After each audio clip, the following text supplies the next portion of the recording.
The massive train derailment in New York. This is a live scene at the disaster scene outside of the Bronx. Cranes have begun to lift the cars back onto the tracks. ABC's Gio Benitez is at the scene of this horrible crash in the Bronx. Good morning, Gio.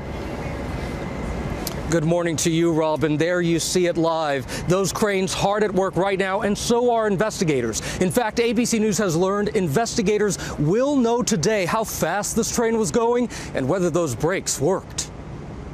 Overnight, cranes turned over the locomotive of the derailed train, the rest of it waiting to be lifted. The NTSB tweeting these photos of investigators retrieving those important black boxes. The data in each may show what led to the disaster that injured more than 60 and killed 4. The dead now ID'd as 59-year-old James Ferrari, 54-year-old Donna Smith, 35-year-old Kissick Ann, and 58-year-old Jim Lovell, who was on his way to work on the Rockefeller Center Christmas tree special in New York City.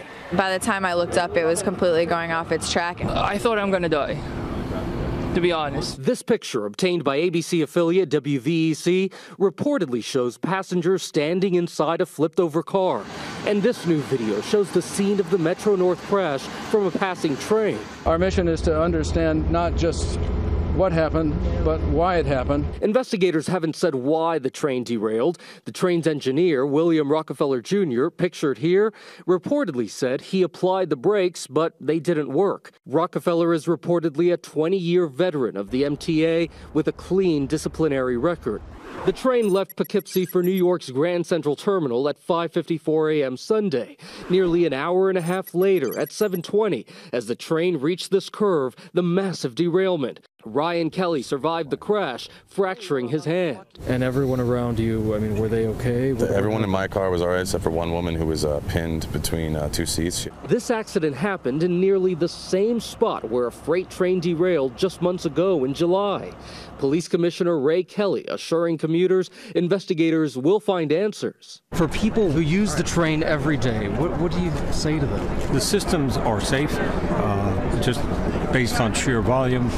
Sometimes accidents happen, but in terms of the specific cause here, that's going to have to be determined by a full investigation. And this morning, we also know that the investigators here will interview the train's engineer to see what happened from his perspective. And by the way, sadly, these are the first deaths on a Metro North train in the agency's 31-year history, Robin.